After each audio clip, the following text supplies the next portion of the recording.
Hi, I'm Jo Davis and I look after PR for the Source Academy, and I've got here today two award-winning apprentices, hopefully. These two are finalists in the South Yorkshire Apprenticeship Awards, which are, the finals are this week on Thursday, and these two are finalists in the very prestigious Rising Star Awards. So we've got Aneeka and we have Bailey Robinson. They're both 19, they're both amazing young people that have come a really long way in a very short space of time, thanks to apprenticeships. So first of all, let's just quickly ask Aneeka, you work for a property company in Rotherham. Yeah. Do you want to tell us the name and what you do? So it's called Yorkshire Accommodation Bureau Limited. We're based in South Yorkshire, so like Sheffield and Rotherham as well, Doncaster. We are expanding, but not yet. So we just like specialise in sales and lettings for houses. And what's your job? So I started as a property advisor, but I'm now a property manager as well. A property manager? Yeah. And how long ago did you start with this business? I think it was last year, wasn't it? Okay, and you're only 19, so this was when you were 18, and that's when you started your apprenticeship. So, and here we have Bailey. So Bailey, where do you work and what is it you do? Work at a company in Barnsley in Duluth called Albion Valves as a sales administrator, where we specialise in like valve distribution and basically it can be anything from stainless steel fittings and other plumbing accessories, obviously in the plumbing industry. Right, and here's something else that these two have got in common, as well as the fact that they're finalists in these awards. Neither of them ever imagined that they'd be working for companies like this or in the sectors that they're now in, property management, engineering basically. Yeah. So, and how did this happen? Well, because of apprenticeships. And then yet another thing they've got in common is that these two both decided that carrying on education wasn't for them. And that's why they turned to apprenticeship. So Aneeka, just tell us a little bit about, I know the story about your schooling, but so you were at a local comprehensive in Rotherham. Oakwood High School, probably mostly not that because it's a popular school. Wasn't that much of a great child in school. Was kind of a rebel. A rebel, she said? Yep, so didn't really like education, wasn't the kind of academic type. Just didn't do well in school, used to miss days off. I was just that child that you'd hate in school. But then knowing an apprenticeship just changed me, made me more mature as a person.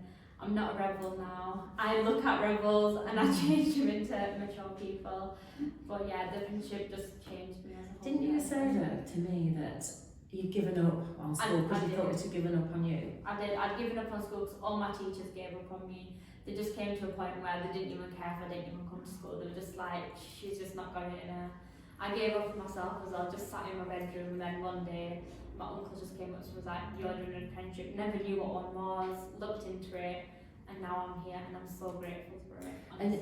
And your uncle works in careers advice, isn't it? And what did he say to you?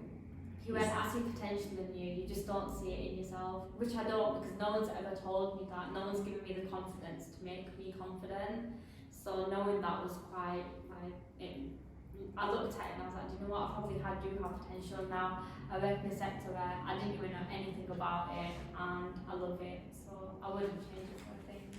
Okay, and Bailey then, so you were at school, you did your GCSEs. Yeah. And you went to college to do your A-levels, and then what happened? I could just see the pathway A-levels were leading to.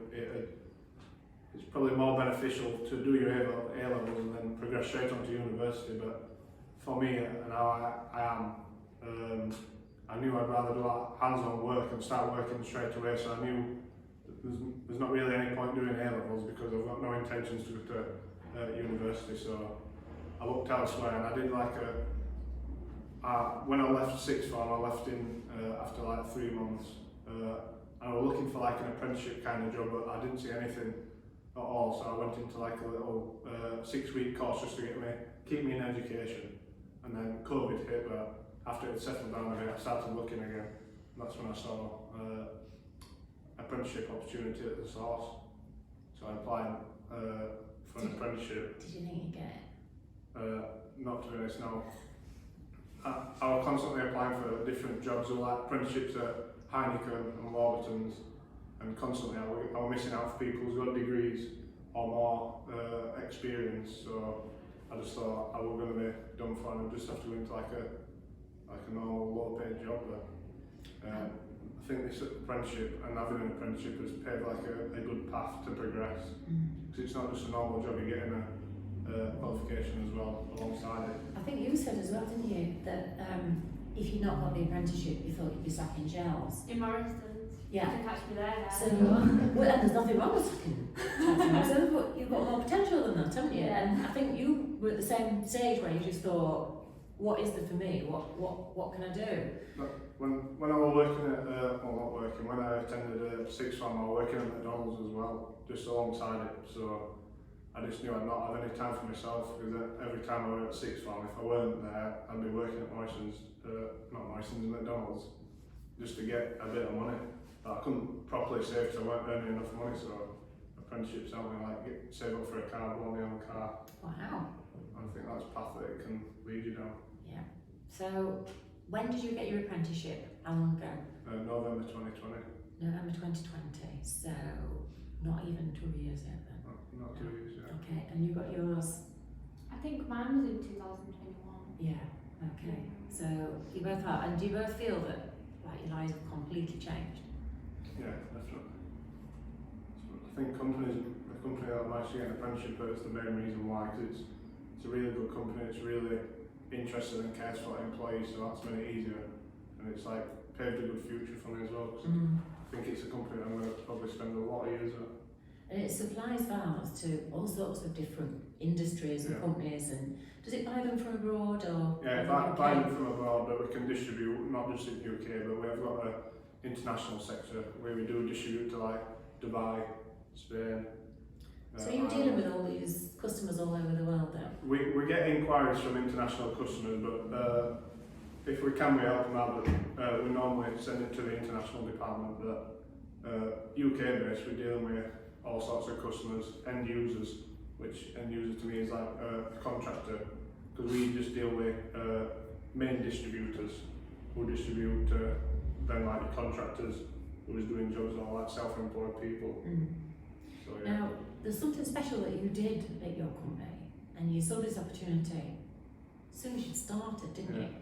And you set up another system of working, which has actually saved your company money, about £5,000 a year. Do you want to explain what you did? Yeah, so when I first started the company, obviously I wanted to get settled in, but I knew straight away our current invoicing process, so any orders that leave us, they need to be invoiced the day after.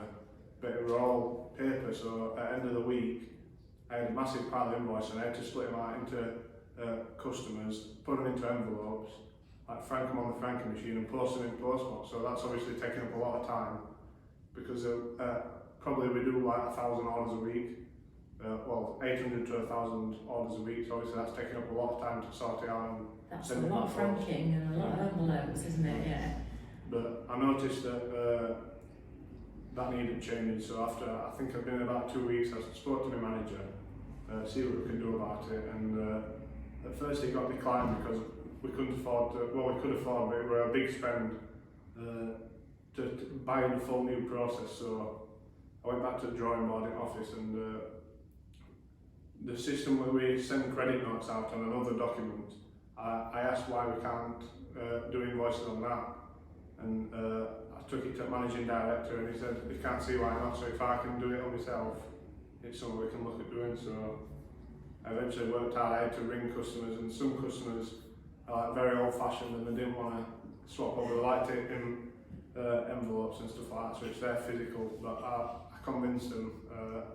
I did like a little PowerPoint to show all the pros and cons, and it's much quicker, easier and safer as well, because obviously invoices are important documents. You don't want them getting lost in post, because it could, you don't want like a private document like that getting lost in post, so it's safe, secure and easy to access. So eventually we turned the full invoicing process electronic, which which is saves a lot of time and obviously a lot of money as well. Well done. I bet you're managing director as well, please. Yeah, we're happy, yeah. And you went to him, Yeah. the top man, and said, I've got this idea. Second time, yeah. After the game rejected first time. After they said, no, we Yeah. can't do it. It's too difficult. It costs us too much money. You found another way. Yeah. Brilliant. That's really good for you. And then, Aneeka, you had a slightly different way of getting into an apprenticeship, didn't you? So, your uncle, the one who saw faith in you, he brought you here to the source. And you got signed up to a scheme called a traineeship, didn't you? Yeah, Here? that's right. So traineeships last up to 6 months, and what they're for is to sort of re-engage young people in the learning process and get their skills up to speed and boost their confidence, to get them sort of ready really to apply for jobs or apprenticeships. So I know that you came here and you sat at the back of the class and you thought, oh no, I can't, I'm not speaking. You didn't put your hand up, you felt really shy. And that lasted a couple of days. An hour. Go on then, and then what happened? And then I was just a clown. I was just talking. Oh God, I think they probably told me to shut up so many times, but I never did. But yeah, I just opened up, and I liked the new me because I was myself. I wasn't upset. I was a happier person. So was this a chance to change? It A chance was. to be you, who you really were? It was. And I think your tutor had a good relationship. Was it Chloe? Chloe, yeah. Yeah. She was really good. Honestly, Okay. if it wasn't for her, then I'd probably be in Morrison's. Okay. So she gave me the confidence and the support and everything that I needed. and a new start, really. Yeah. And that traineeship got you a work placement Yeah. at Yorkshire Accommodation Bureau. And they said that when you got there, you walked in, you were really quiet, and you were thinking, I can't do this, I'll never be able to do Yeah. it. And then that changed as well, didn't it? Yeah. It was just like, I've never been in a working environment, so you just get anxious and scared and nervous. But then once I was in there, I was like, do you know what? I could do what they're doing. They're not anything special, so I'm sure now. I shouldn't tell them that. And I'm better than them. Well, I'm not better, but I do like You're most as of the good, as stuff good that as they them. do. Yeah. Yeah. I do most of the stuff that they do, so yeah. Yeah. It says the traineeship work. So they offered you an apprenticeship at the end of that Yeah. period, didn't they? Yeah. they do. And were you nervous about taking it? I was, yeah. I was like, why did they like me? Why did they want me here? Like, what? I thought it was just the end of the road for me after my traineeship, but yeah. And then started the apprenticeship, got more like into the actual like complicated work. Obviously was getting a like qualification at the end of it as well, so yeah, paid out. Okay. So what things have you done at work then that have stood out? I know you've taken on a lot of responsibilities. Yeah. Well, I've been to court. So I filled out court papers for one of our clients. Well, I filled out a few, but I went to the court and I presented my case and I won it. So that was one of the main ones. Yeah. And then I got Employer of the Month as well, and then a £50 cash bonus with that. Yeah. I've done a few. Can't remember until the top of my head now, but I've done a lot of things. What about the training as well? There's quite a lot of in-house training. yeah, Aren't you so- leading some of those training Yeah, I lead workshops now? training sessions. So we have a day like once a month. We close 1 day a month. We close the office for like 7 hours. So I held that once, and we do daily 15-minute training sessions that I do for all like colleagues as well, and new trainees that come into the office as well. The bosses of these two young people just say amazing things about them. So I'll see if I can find a little bit to read to you about what they've said. Shuffling bits of paper. While I'm shuffling there, you tell me why you feel proud to work at Albion and how what faith they've shown in you. Yeah, well, I think since working there, they've made it very clear that they do promote from within, and they'll see me that I've spent probably just over a year on my apprenticeship. It would be a waste for me not to like progress with them after I've build up all that knowledge. I think it's a very generous company, and they do care about their employees. So I think when you are an employee, there's no reason to look elsewhere when you're at a business like that. So it's really good. What do you want to do in the future? Stay there. Stay at Albion. I've always got aspirations to progress, and I think I can progress at Albion, so there's no reason for me to leave if I can try and work up as much as possible. So you can see a career there. Are you Yeah. after the MD-ship then, Yeah. eventually? I think I've mentioned that to him as well. Have you really? What did he say? He started laughing and he says, I've got good potential.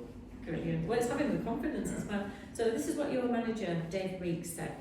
Bailey shone from day one. He did all the legwork to take our invoicing system paperless, a big task. His commitment, going above and beyond, is always apparent, but never more so than the day he was involved in a bad car accident. This is that car that you bought with your wages. On his way to work, to our surprise and admiration, he was back at his desk the same day because he was so determined not to let us down. Crashed into a tree and around my home said, you're going to have to come and pick me up, and thinking about 15 minutes late to work by the end of it, but 15 minutes. my car was a bit off, so that's not good. Okay, and this is what Aneeka's boss at Yorkshire Accommodation Bureau said. We offered Aneeka an apprenticeship because we felt she had the commitment and drive to work. If young people have that, everything else will follow. The key is giving them that chance and asking them to take on that responsibility. She has got such great potential. We see her as a potential manager. She was a completely different person from her second week with the business. She takes calls, handles things with confidence, has been eager to learn. Her customer relationship skills have soared, and she's so good at her job. We think she has great potential. So, and they know, don't they, these people? So, if somebody, if a young person came to you here today and said, our apprenticeship's a waste of time, what should I do? What would you say, both of you? I turn into the rebel and say no. I tell them about my past experience, my personal experience, and like, they're honestly not a waste of time. Like, I honestly 100% think everyone should go for an apprenticeship. It's such a good thing, and it just changes your life for a better.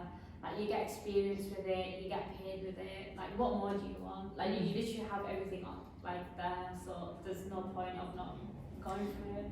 Is it difficult though to do your studies at the same time as holding down a job? It is a bit hard, but I mean, you get time out to do that, and if you've got that kind of determination in yourself, you'll find time to do the work. Like, I did some work, but I couldn't do it. The phones were going off, and I was just so like eager to answer them. I used to jump, like, now forget the work, I'm gonna answer the call. I used to go home and do my work. So yeah, it's just such a good way on how to like progress in the future. Yeah. What about you, Becky? What would you say? Yeah, I think being an apprentice, it's not just about all the working side of it. It's, you're getting like a two-in-one. Like I've mentioned, getting a car. I think being able to drive at 17 is a massive boost, and it's what you want to be doing. So having an apprenticeship, not only are you getting, it's like being paid to go to college, so you're getting a qualification, but you're also getting money on the side that you can invest in at learning to drive. So I think it's two massive steps forward in life at once at the same time. So I think it's really good. Does it make you feel more mature? Yeah, definitely. Well, now I've finished my apprenticeship, I'm in a workspace with my best mate's like 37 and I'm 19. I never thought I'd be saying stuff like that, or saying I'm really interested in valves. But,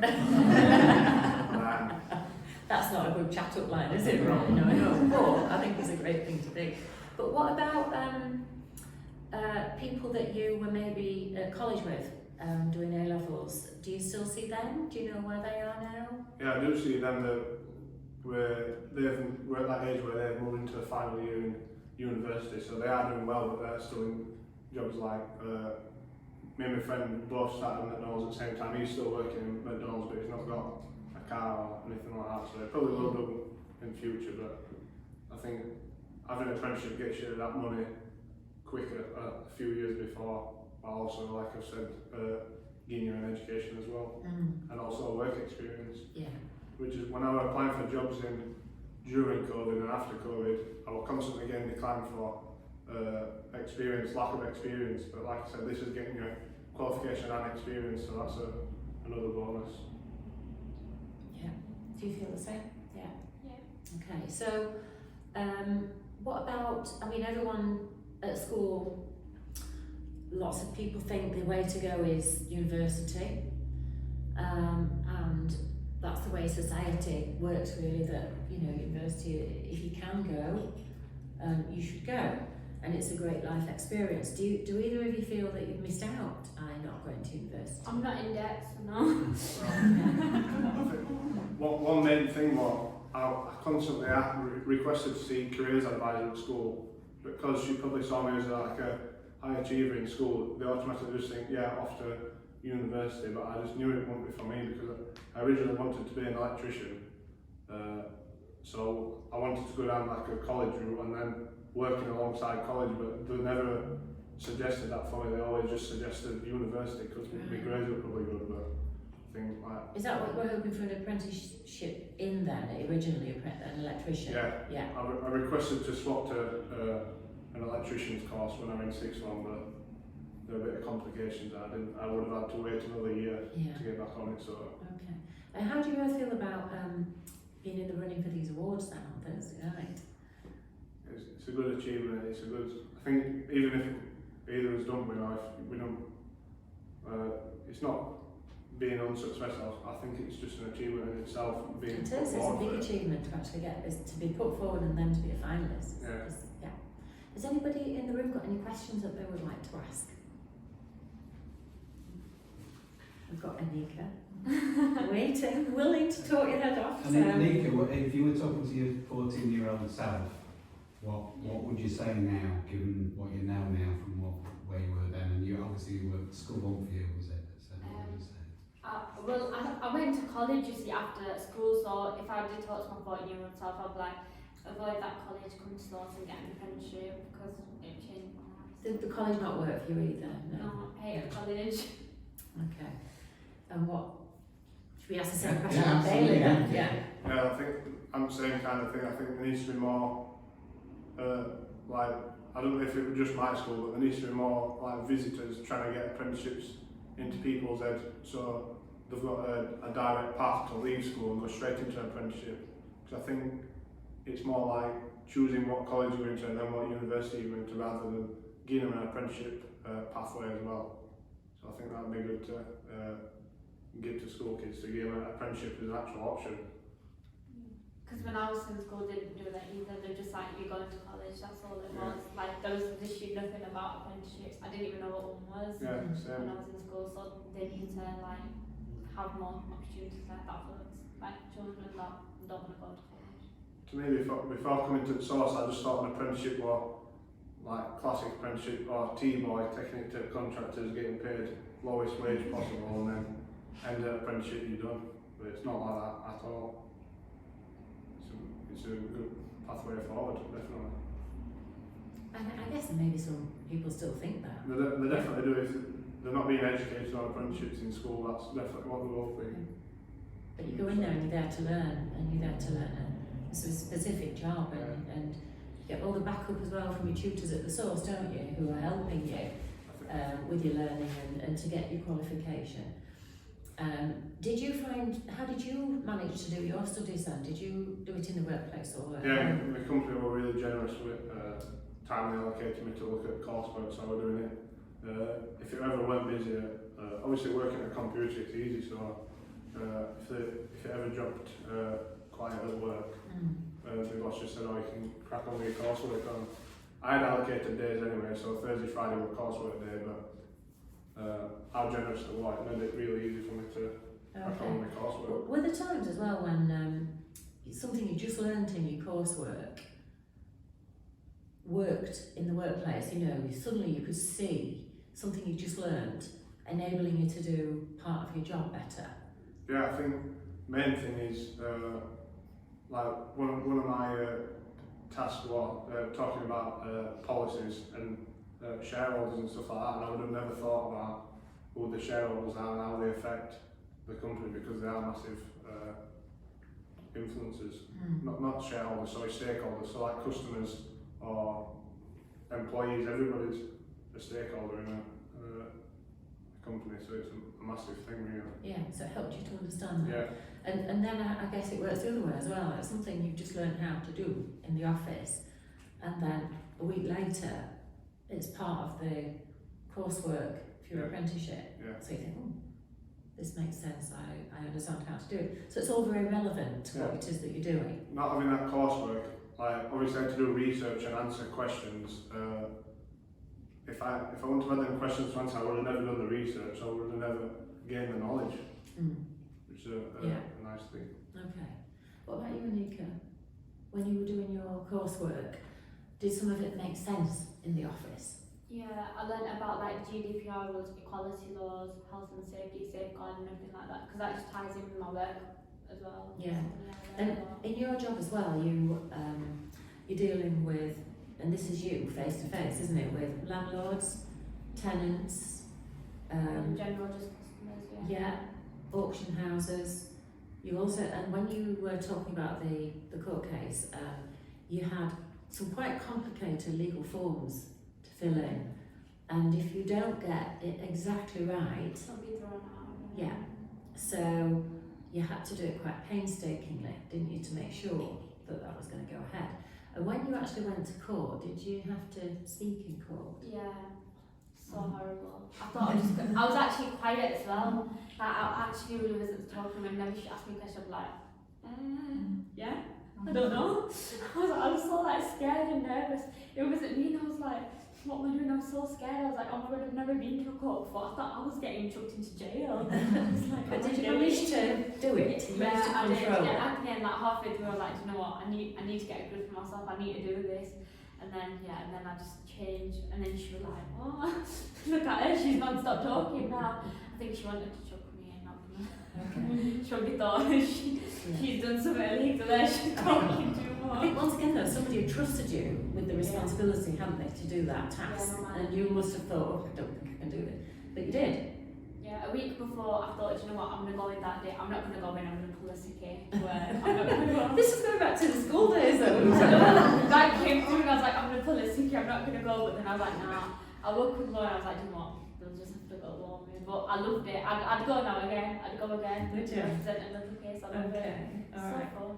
So, anybody else got any more questions that they would like to ask?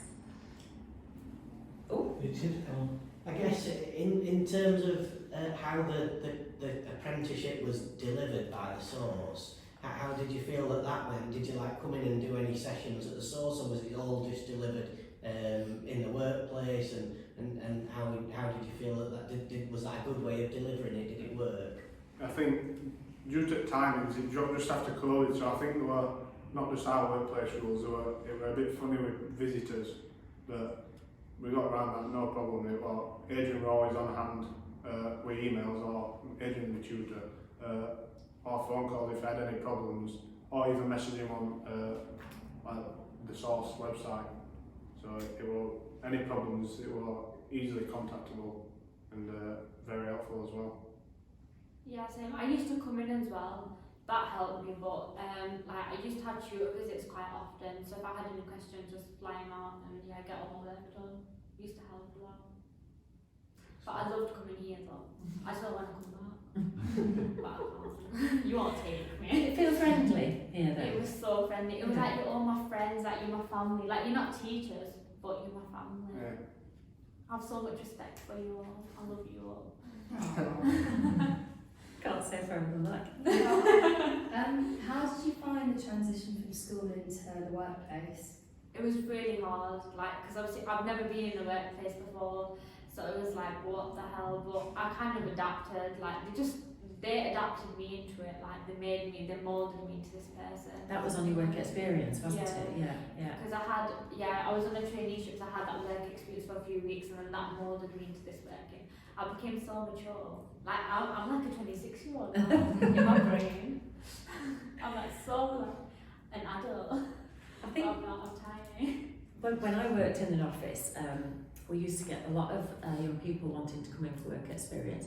And in my day as a teenager, there was a thing called YTS, and a lot of people I know ended up getting jobs through YTS, including Dale, Business Development Manager at the source. He ended up in a job because of YTS, and I think Tricia, the CEO of the source, she also got in via a YTS scheme.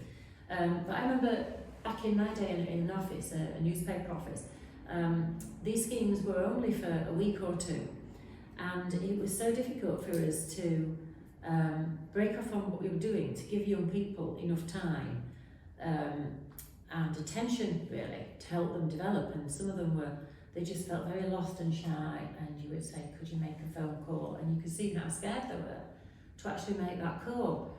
But even after 2 weeks, you could see a difference, that just by listening to people around them on the phone and office people talking to each other, they'd actually soaked some of that up. And they were then able to, and you used to say, if you're not sure what's on the phone, write it down. And then you don't have to read it word for word, but you've just got these little notes that'll encourage it. But your work placement at YAB was for much longer, wasn't it? It was for several months. So you then had an opportunity to develop. And maybe you didn't have that, did you? You didn't have work experience. You basically walked in on the first day of your apprenticeship. Yeah. Yeah. Yeah, I had no like tasting sessions at Albion. I just walked in on my first day, on my first day as an apprentice, my first day in the job as well. But I think my day-to-day job, I'm talking a lot to like people I don't know, a lot of customers, but I've never spoken to them before. On the phone? Yeah, and I have no problem with talking to people at all. I've talked to people all my life, but I was proper like shaky and nervous picking up the first phone call, because you didn't know what they were going to ask you, and obviously being inexperienced, I wouldn't have been able to help them really. I tried my best, and David and my manager just helped me and taught me through it. He said there's no rush, just if you've got any questions, pop them on hold. One apprentice told me that a lot of young people these days don't actually speak on the phone. The message. I don't like messages, I like phoning people. So they're just not used to it at all, so it's a big step, isn't it, to actually do that? Yeah, I personally didn't find it hard transitioning into a job, because I've always had some form of job like paper round, or like working Saturdays in like a restaurant, pot washing or anything like that. But then McDonald's helped me out a lot, because our own headset taking orders from customers. So I think that's like set like the stepping stone, so that's set me up into this new job, because once I knew what I was doing in this job, I just progressed from there. Yeah. Dave, I think you had a question. Yeah, probably a lead on from what Richard was talking about how the source supported you, but obviously looking at the dates when you were both taken on, COVID was, around, so how did you work through the COVID pandemic alongside the delivery of your apprenticeship? I would imagine you would have had a lot more challenges to face within the apprenticeships that you were doing. How did you overcome those, and were there any specific things that the business did to support you and things like that? Do you want to answer that? Yeah. Well, like I mentioned earlier, I touched upon it. I think one of the times Adrian came to visit me, and then he got turned away because we weren't allowed any visitors. So then it's a bit harder, because Adrian can't work alongside me with his documents. It's all got to be done via email or the phone. So like I said, the company was good and allowed me to call Adrian whenever I wanted, or email him whenever I wanted with any questions or problems that I've got. And Adrian answered every time I rang him. If not, even if it was just to say I'll give you a call back in half an hour, he always did. So I think contact's very strong with source. You never get ignored. I didn't get ignored once, whether it were email or phone, so I think that's very helpful, because it doesn't delay my work. I guess in the pandemic as well, your business must have had a really difficult time, because it was dealing with people all over the world, it was dealing with the Far East. So all these lockdowns and issues, it must have been a very, very difficult and complex time. I just missed out when we were in the main bit of the pandemic, but obviously when COVID first came about, it might have been scary, because we didn't know how it was getting passed. So we were getting shipments from China as well, even that, because that's where it started. That could have been scary, but we stayed open throughout lockdown, obviously, because we were key workers, supplying to care homes or hospitals, valves, so we had to stay open, and some heavy COVID restrictions were put in place. We had to convert just spare rooms into offices to spread everybody out, but we got through it. And what about you, Aneeka? I imagine that. We worked from home, yeah, so remotely from home, so we used to connect up, have team meetings every morning, and then just answer emails, phone calls as well. So it was quite easier, the COVID situation, but then when we went back into the office, obviously the restrictions were in place, so 2 meters, hand sanitizing desks. We still do that now, so we're just used to that. And then if then like remote working is still in place as well, so if one day we can't go into work, we'll just work from home. So it just made the business like quite good as well. Yeah, I guess you've got a responsibility to tenants though, because you know tenants that can have daily problems, can't they, that they need you to sort out. Yeah, the only problem was like they used to refuse access sometimes. You know, obviously they were scared of like people coming in like. But if they had a boiler leak, I mean, we had to get that sorted. So you just have to persuade them like. Yeah. Look, And how did your training carry on then? Was it like daily? Was a lot of it done on the phone and email and things? You just send one email at 12 o'clock and get a response at 12 o'clock. Really? So shoot was really good. So anytime I needed help, just like one phone call away, like Superman, saving the day, and emails and everything. And then obviously we've got one file as well, so you just upload work on there, get comments back, so obviously reflect and do more. So it was really like, I think the COVID didn't really affect it. It didn't really make it slower or anything. It just made it easier, I think. Just a different route to the normal one, but it didn't delay it or slow it down really. It was a different way to do it. Yeah, do you know, sometimes I used to do my work and I used to think, is COVID still in place? Like, this is how quick it's getting back to me. Like, my work used to be marked the same day and sent back to me, so it was quite good. I think one other thing with like staff at Source as well, like when I were getting ready to do my endpoint assessment, I must have had about 10 mocks because I wanted to get it perfect. So I was constantly doing, like Adrian was taking all the time, and other staff members to let me have another mock. Obviously I'm taking up half an hour slots, but they just made time for me whenever I could to make sure it was perfect, and I was very happy with it before I did take my endpoint assessment. So I think that's, I never felt rushed, which is a key point to getting it as perfect as possible. And what's next for both of you? Are you both doing further qualifications? I'm taking a break for a month or so. I'm gonna go on holiday, sit on the sunbed now. I am. I'm gonna like take a break, but then I'll come back to the Source. So see you want me here, guys. And do another a higher level. And what about you, Bailey? I think that's something I'm looking at doing, obviously, because I mentioned next step up's probably going to be in like a more manager's role, so I think I need like some sort of, I know Ryan at my place did some sort of That's managing. Ryan Moore, yeah. Yeah, Ryan Moore, yeah. He did like a manager's course. He did a higher level apprenticeship, and he mentors a lot of young apprentices at your places, because there is a long history of apprentices at Albion, isn't there? Yeah, like I said, there's one for every department. So they're really invested in getting young people in and training them up from scratch. I think having a young person like me, I had no, I know I worked at McDonald's, but no, like in a proper job, I had no other experience. So just getting taught straight away, that's the only thing I know. So it's what I can focus on. I don't get it confused with anything else. So if you're getting trained right up from school, sorry, it's a lot better. Yeah, a lot of apprentices that have been taken on by companies that I've interviewed, the companies say that the young people come to them with completely different ideas to what their staff would normally have thought about, or a different way of doing something, which fits with what you were talking about right at the beginning, this scheme that you came up with, the invoicing scheme. And they just see it through different eyes, and young people got different skills. You're so digitally and technologically advanced to someone my age. you know how to do it just like that.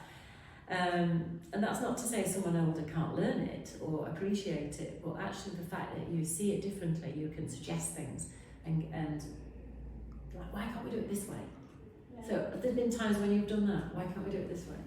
Yeah, so at our workplace we advertise on a plasma screen, and we were having technical difficulties with it, so I changed the whole system of it, so it rotates every day, so you had to go in the morning, update it every day, but now we don't, it just rotates on the slideshow and it's a video now. So yeah, it was kind of a young kind of modern spec type of thing. Yeah, okay. Well, I think we've talked and talked and talked, and we've covered a lot of ground, and we've learned a lot about these two and just what they've gained. So I'd like to thank you both for coming along and taking this time to share with us, and just wish you all the best of luck for Thursday. And honestly, we need joint winners, don't we? Really. Thank you, both of you. Cheers.